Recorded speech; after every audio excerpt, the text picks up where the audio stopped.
What does it mean to be righteous?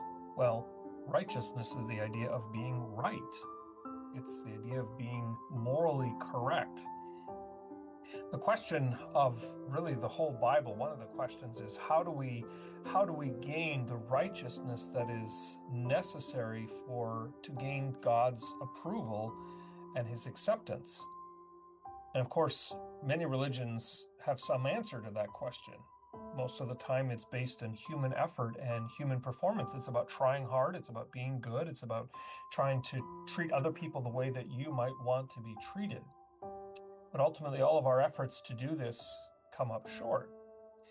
The Catechism reminds us and explains to us that the righteous that we need does not come from ourselves. In fact, in Lord's Day 23 of the Catechism, the authors of the Catechism reminds us that we are still objectively guilty. In other words, we still commit sins each and every day. And our conscience convicts us of that. Our conscience reminds us of the fact that we sin against God's commands.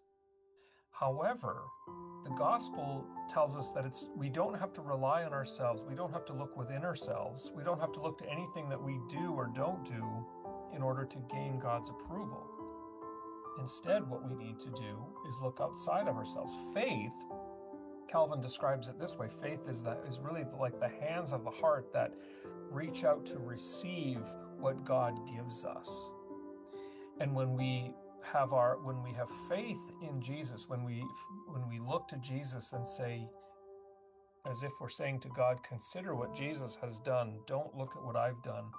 In that moment, we say that we are justified, we are made righteous. That means that the finished work of Jesus, the work that he accomplished on our behalf, is credited to us.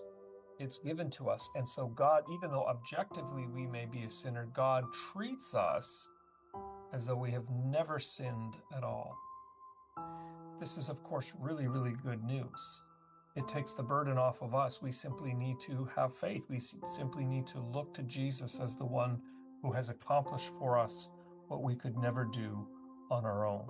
It's not because of what we do, not our worthiness. It's not even the strength of our faith that saves us. It's ultimately the object of our faith, the one to whom we look, that gains the righteousness that God finds acceptable.